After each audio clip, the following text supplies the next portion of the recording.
Hello everyone, I'm Brankica Smiljanić. I am freelance journalist based in Bosnia and Herzegovina. This is second live on GERIS platform. We are making these lives with participants with GERIS who traveled with this project. First travel project was in Atlanta. We spoke with Ingrid 15 before, so now we will speak with Luciano. But before that, I want to say just what is GERIS project. It is Global Exchange on Religion in Society, is a technical assistance project which involves networking, social capacity building and social media engagement with the aim of contributing to social inclusion and societal resilience. Through this action, the European Union is setting up a global exchange network to connect positive experiences of coexisting among people of different faiths and none in society across the globe. I'm happy we have today one of the interviews. He is with me now. He is waiting in the room, so I will just put him here. No. It is someone different. I'm waiting Luciano to join. Okay, he's here.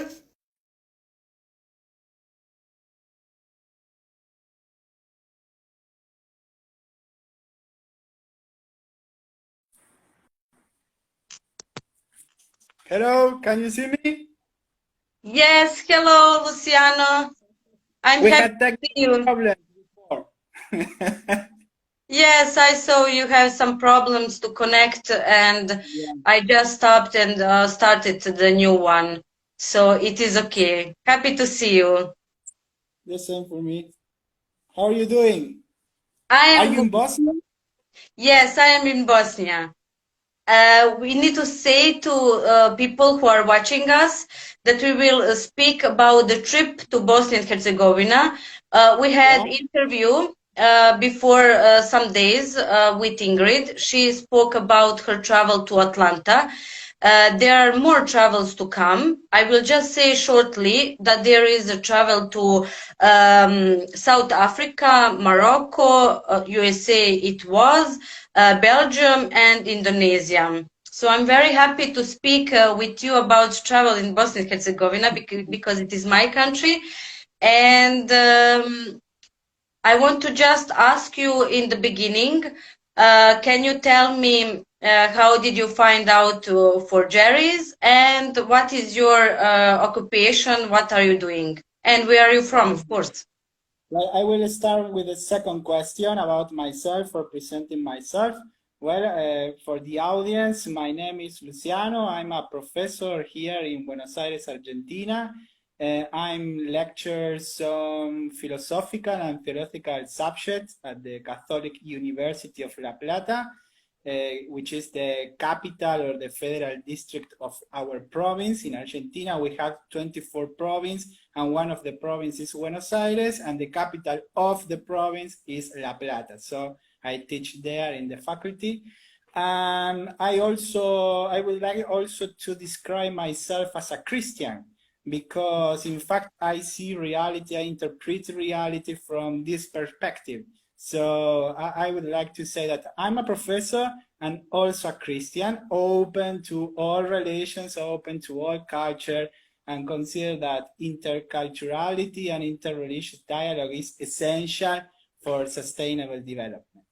And regarding the first question related to the GERIS network, I would say that I applied because I would like to be a professional in the intersection between religions, development, and politics. In fact, I'm participating now. I'm doing in a research group at the Free Universiteit Amsterdam.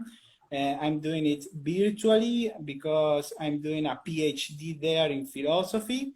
And in the group I take part in, is Religion for Sustainable Societies, and it's focused on human rights, the sustainable development, etc. So that's the reason because I applied for GERIS to have a widened perspective of the religious issues around the world.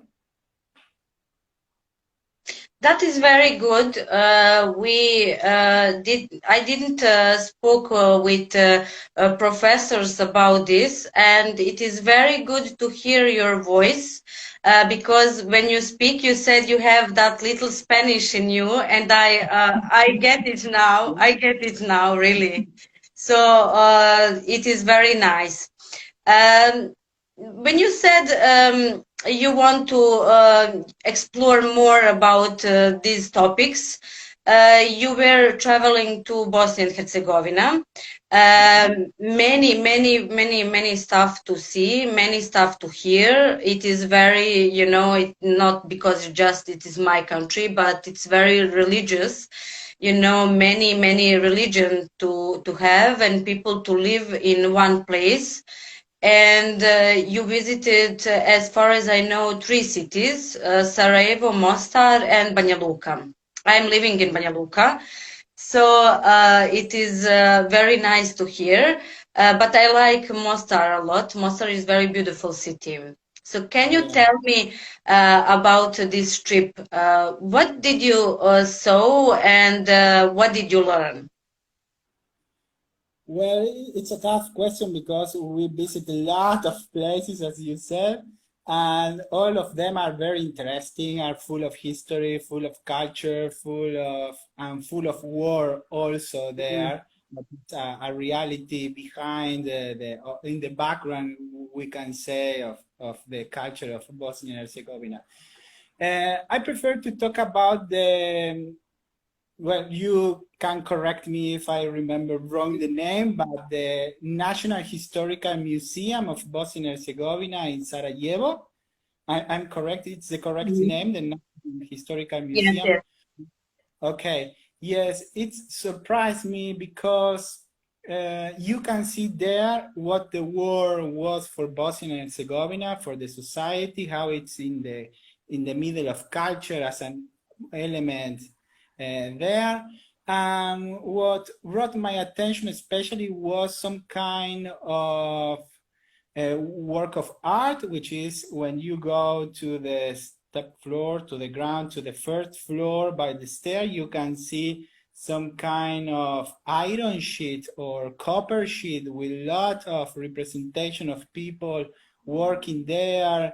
And the guide told us that it was the representation of what is life in Bosnia and Herzegovina. It was a symbol of life, of what is in Bosnia and Herzegovina. So I remember one of the background I lecture at the university, that it's the enculturated philosophy. It's a branch of the Latin American philosophy of liberation that focus on symbols of societies, the symbol of the society that express life and death. So I remember especially that work of art in the stairs. And I also would like to say what I don't like, or I didn't like, better say, from the trip of Bosnia and Herzegovina. I found that there is a problem or inconvenience. I will try to be diplomatic in what I will say, but I found that there is some kind of inconvenience at the political level, not at the ground level or at the grassroots level, between the different religions, cultures, co-living or living together in Bosnia and Herzegovina. I found that in the political narratives, there are some elements that don't help the process of cohesion or the social cohesion process in Bosnia and Herzegovina.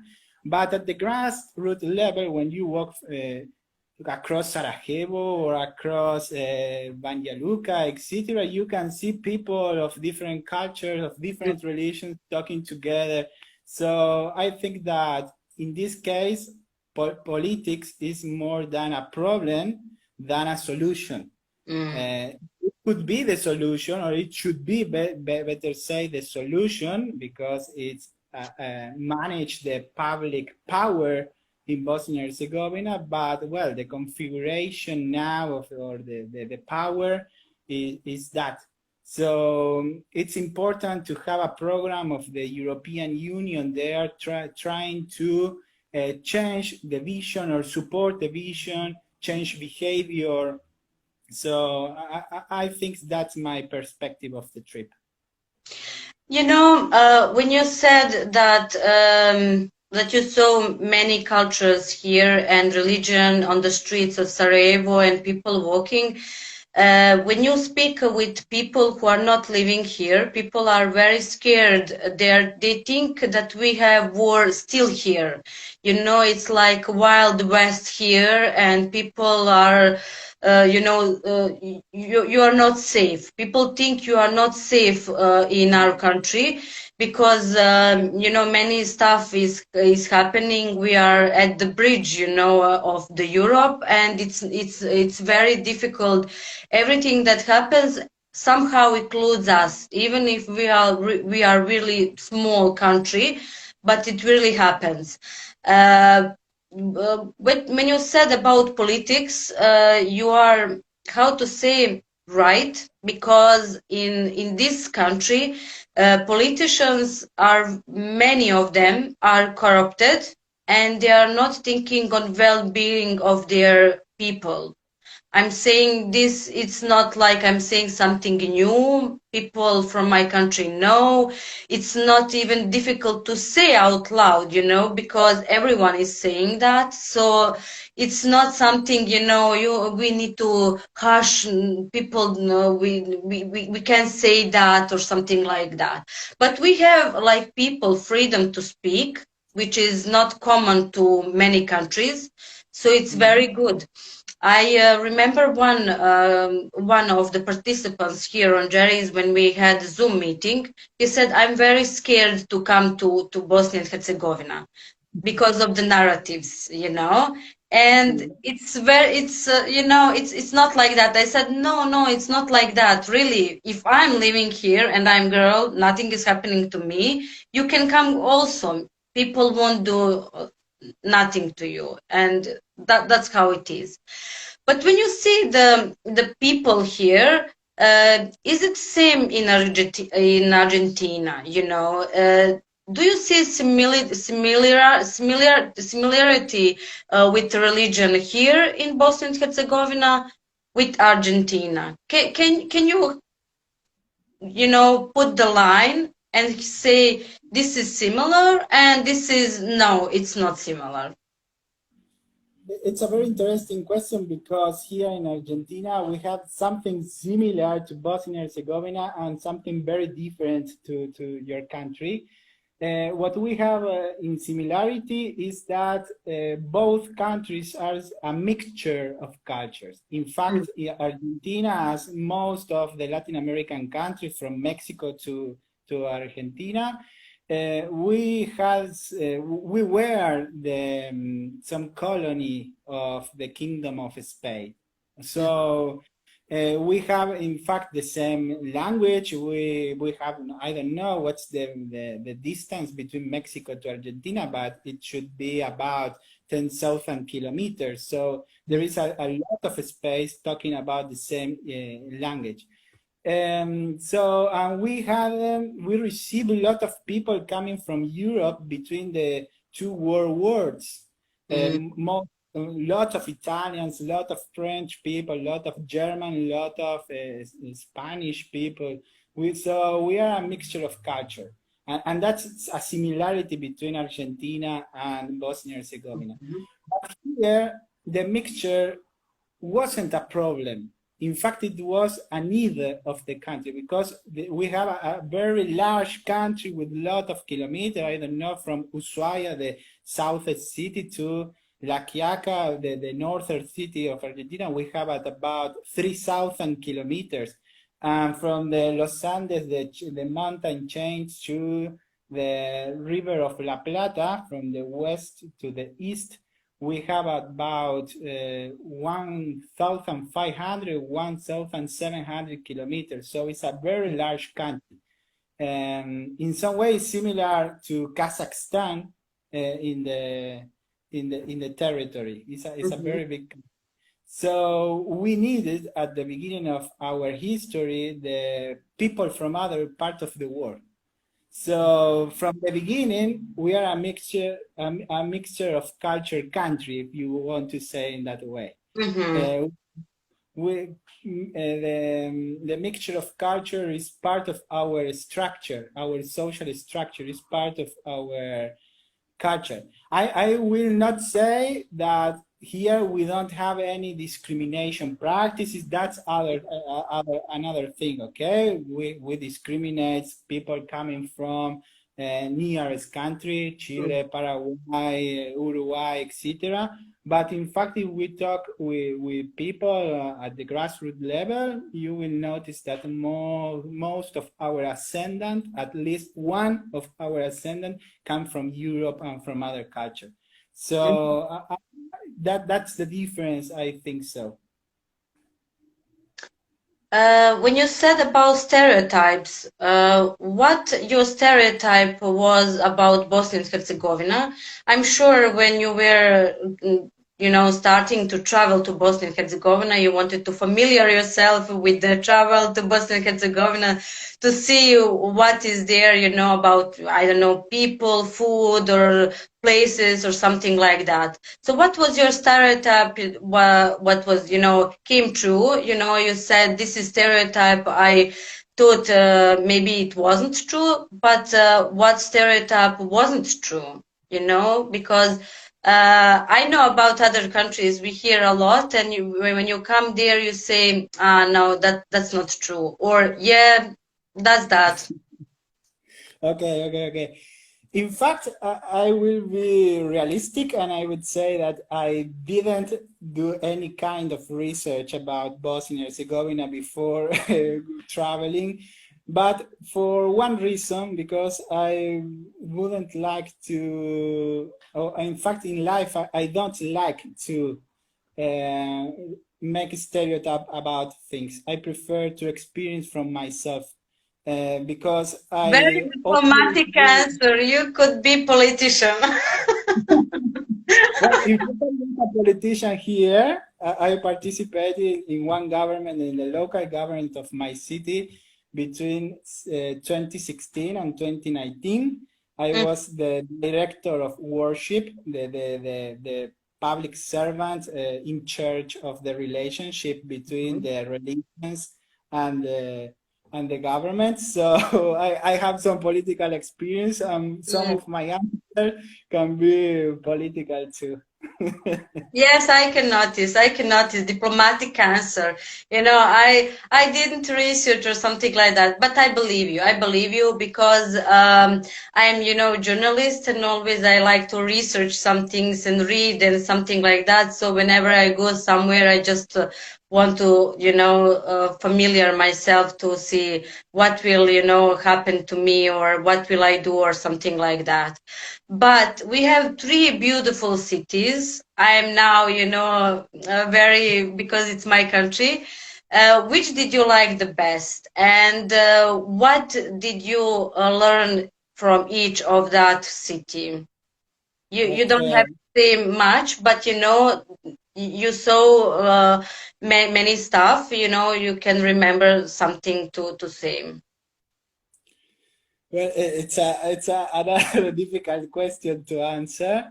I would say that the most impressive for me was Sarajevo because of I think it's the most cosmopolitan in some way city of.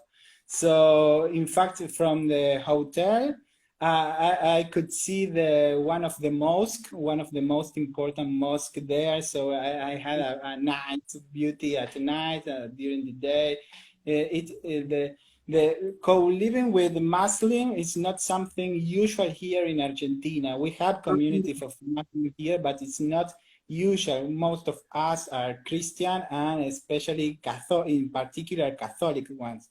Okay, but So it's very strange to co-live or coexist with Muslim. I learned a lot, and I was impressed by the the culture, the details of the clothes. It's very impressive. From Mostar, obviously, it's a wonderful city, wonderful. It has a lot of history too. From Banja Luka, we were there, if I don't remember wrong, at the evening. First, we had a meeting with the secretary for worship. If I don't remember wrong, I don't know if it's in Banja Luka or in a city there near. But I remember walking through the night to the place where we had dinner. I think you have a photograph there. It's a castle. It's some kind of castle. Yes, it is. Yes. Medieval time, I think so. So Yes. it's like yeah. Tell me. It's like castle. It's like monument, and it's there for many years. We call it heart of Banja Luka because it's in the heart Banja Luka. It's in the main street of the Banja Luka, but a little bit outside. But many people like to come there to relax, to just enjoy, because you don't have the the sense of it that you are in the town, because it feels like you are somewhere out of the town, like in some village or something like that. Because when you enter inside, it's like quiet place. It's one of my favorite places to go to relax and just sit and do nothing, and very near of me.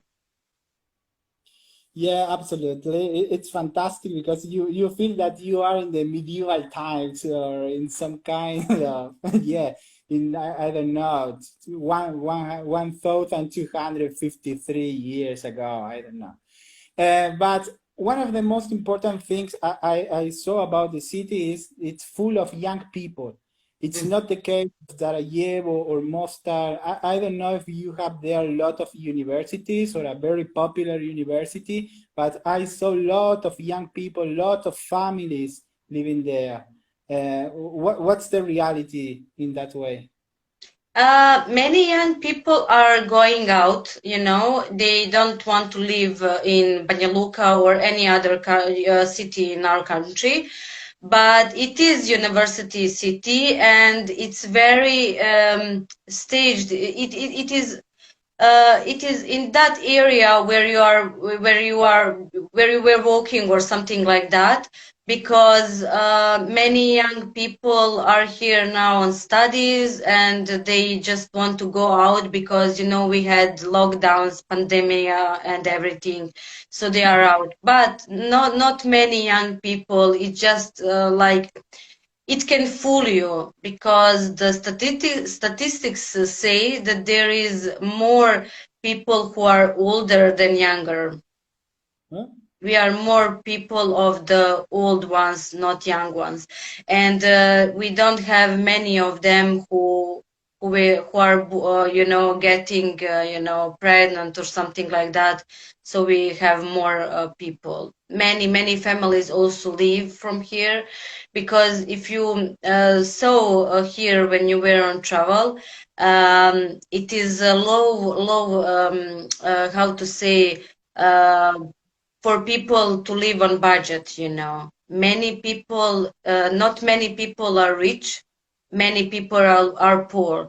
The middle class, it's like non-existing. Maybe it don't look like this, because people here like to pretend a lot, Instagram, taking pictures, the clothes and everything. In Banja Luka, they say it's the most beautiful girls here. But people just like to pretend a lot, to have more than they really have, you know. You won't see in other countries that people, think a lot of about clothes or something like that. People don't think a lot of that. They just, I'm going out, it doesn't matter, for the day. But here, for the day, you could be wrong. You could think, that person is rich, but it's not.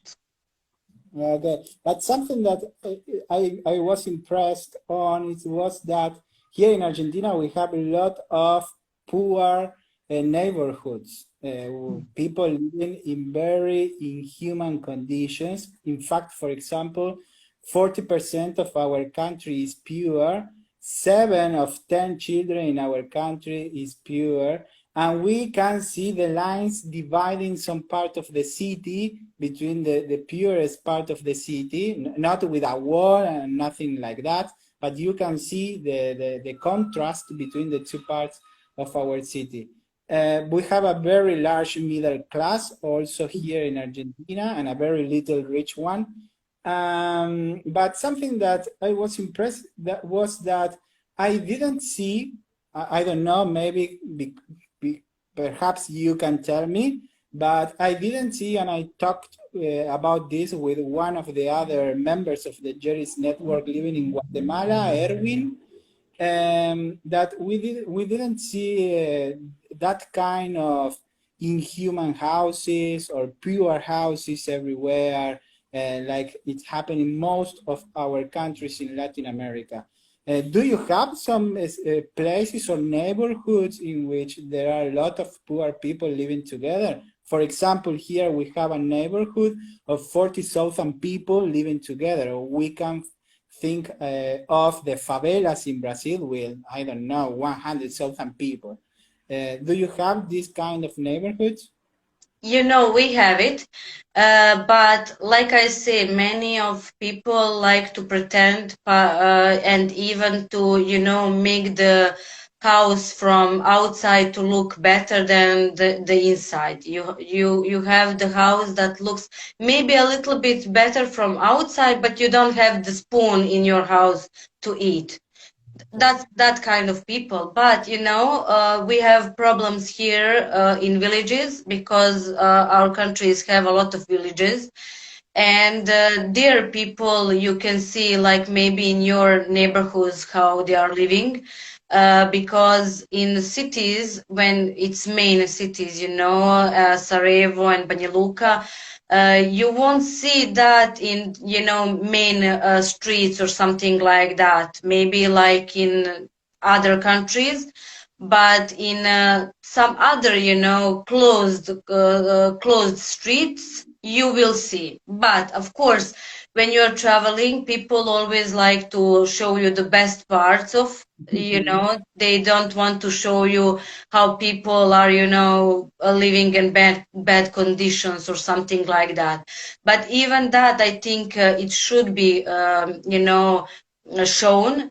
But I think, I'm speaking now, we don't have a lot of homeless people. We have homeless homes here, people who are taking care of them. I think you could see more homeless people in America. I don't have nothing against America, but it's very expensive to live.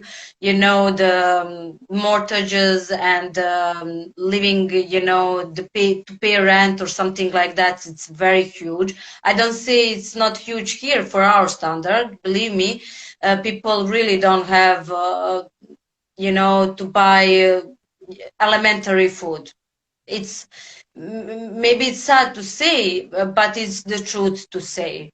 And people here are, because they lived in the war, like you said in the beginning, and they are still living in the war, even if war is not happening. They don't like to protest here. You won't see a lot of protests here, like maybe in France. In France, you will see every day a protest. Here you won't see. Prices are going up. Okay, at least I'm alive. At least there is not a war or something like that. People lost the sense of that. and that's why you didn't see a lot of poor people. You won't see people, different behavings with someone else with the religion. But you will see if politicians, come and say something that is, rhetoric that is bombing people, then people will just be like waves. So religion here is very, very tough question to speak, to talk.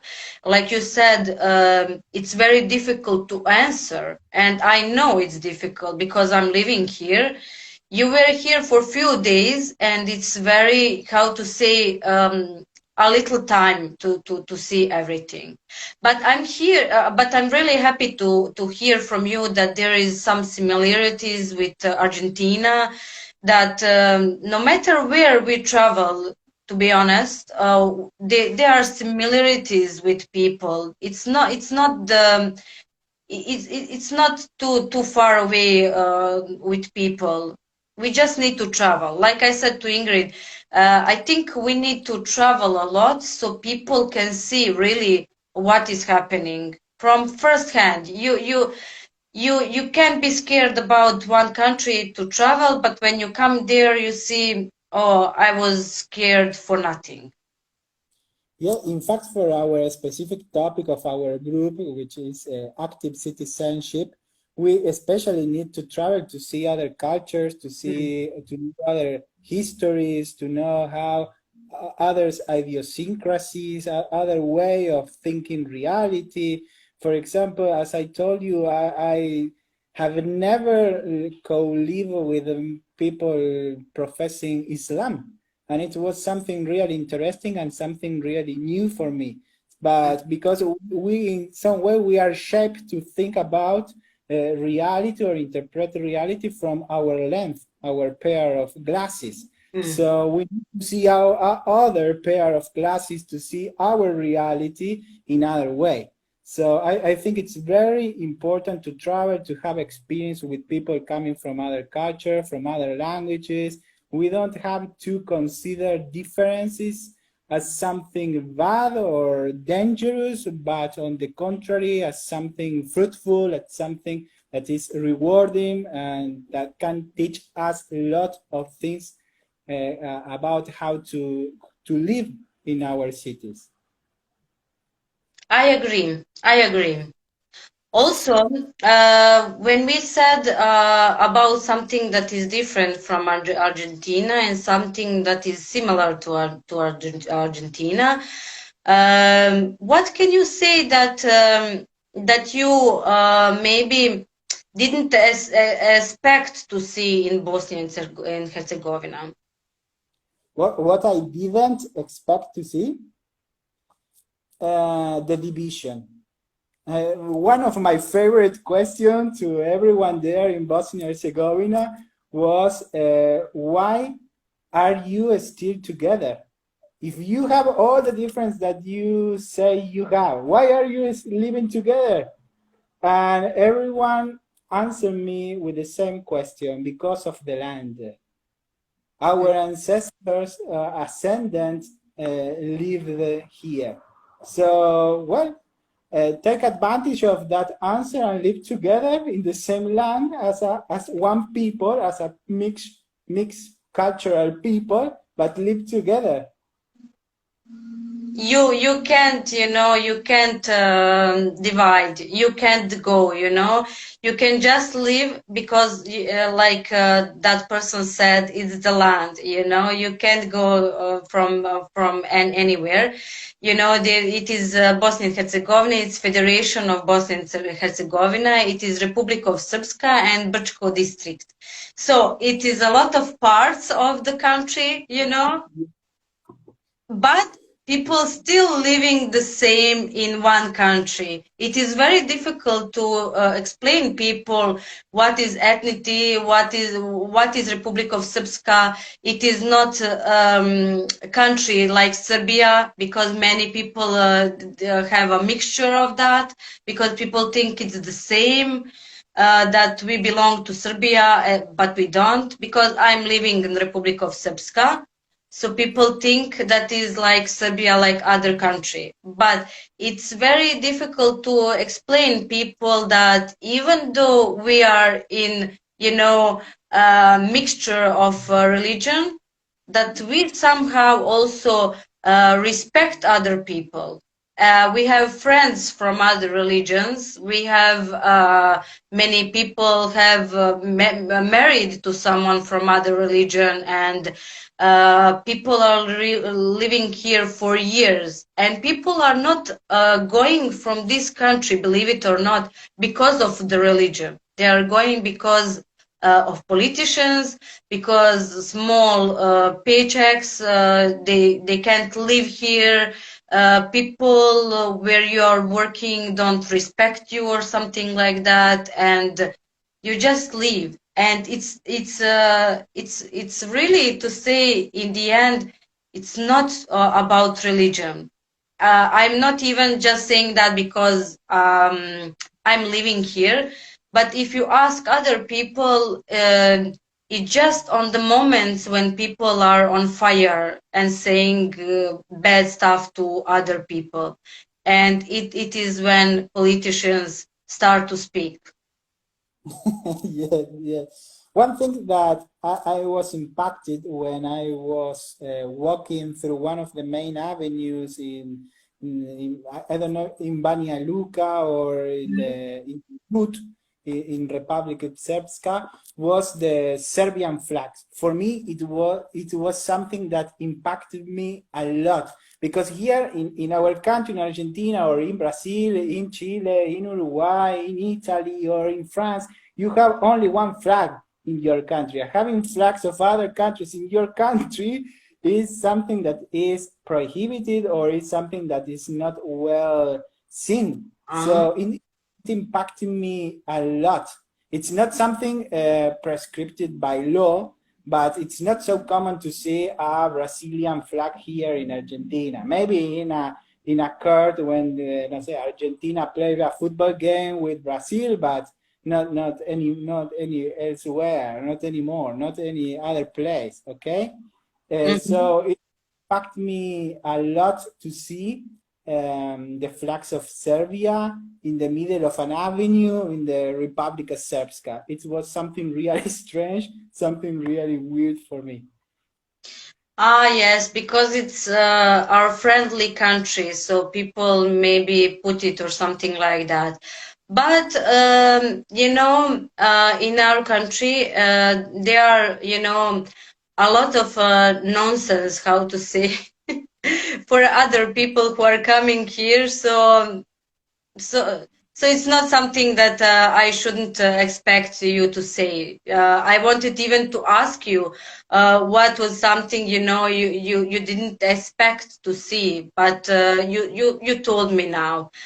I don't know what to ask you more, because we really touched the topics.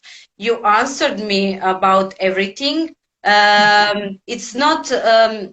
There are a lot of to speak about, many of those stuff, in particular, but we are not here to talk and speak in depth. We are just, trying to, deliver other people who are listening us, who are not part of the GERIS project, to see maybe someone will watch from Argentina and say, okay, this sounds, something I didn't expect, or something I should maybe know. And I really like it, because I really learned a lot from you, from your point of view, because we really need to learn one from each other. And I'm really happy to learn about Argentina. I said to Ingrid, but I will say it now again. I really didn't travel to Argentina, and Yeah. it will end up from this interview. I will say, I want to visit Argentina. I want to visit this place. I want to visit this place. But really, when you speak about your country, like on that point of view, I really feel like I would feel very welcome to come there and to explore more. and you really gave me a lot of to think about the topics about religion, about culture, how everything is, you know, mixed or divided from my country. And I'm very happy you saw the three cities that are really good to explain people about our about everything, about the topic you came, and but about also religion and other stuff we have here. So tell me, in the end, you have some message to say, something to, you know, tell people who are watching here. I don't know. Something else? Okay, I was thinking about when you were talking recently, I thought about the name of our Ministry of Foreign Policy. Our Ministry of Foreign Policy has the word worship also, because interreligious dialogue here in Argentina is part of our foreign policy. It's not something bad. In the Ministry of Foreign Policy, worship and international commerce or something, or businesses, something like it in English. I don't know how to translate it well. But the word worship is there as part of our foreign policy. So you can notice there that interculturality and interreligious dialogue is part of our culture here in Argentina. So all of you are welcome. We have a lot of landscape. We have mountain, we have glaciers, we have iceberg, we have beaches, we have rivers, so you can enjoy everywhere in Argentina. You are more than welcome. Thank you, Luciano. And I saw that we got here in live many hearts. They are just bumping from the, I think, people who were watching us, that maybe they had fun. We have waves. So I'm waving to everyone who were here with us. And I didn't saw that anyone asked the question for us. Nobody wrote something to ask us. So maybe they want to ask in the end. I don't know. I will wait maybe just few seconds to see. If not, maybe we can just say we had really nice time. I really had nice time to chat with you. You know, the time fly when you speak with a good person and someone who knows what to say. I think you are a good professor with your students. You give good grades. I Yeah, hope. for example, today I start my lectures at 8 a.m. So poor my students listening to some things about philosophy, theology. In the morning, so Yeah, early. 8 p.m. Yeah. Okay, okay. Okay, I don't see the questions, so I will just end and thank you very much for being Thank with you. me, for talking, and I'm sure maybe we will see us on some trip or something like that in the next, if something is happening, maybe in the end, if we will meet everyone together on the end of the project. So, Rafael and Marika, when they contact me to this interview or this Instagram live, promise me that I will be a trending topic. So oh, I expect them. I am sure we will. I'm sure we gave a really good answers and good questions, and I'm sure that will be interesting for people to watch. Thank you, thank you, thank you. Thank you for the space. Thank you for the question, for the kindness. So it was a pleasure. Thank you so much. Okay, bye to everyone. Kisses. Bye. Bye bye.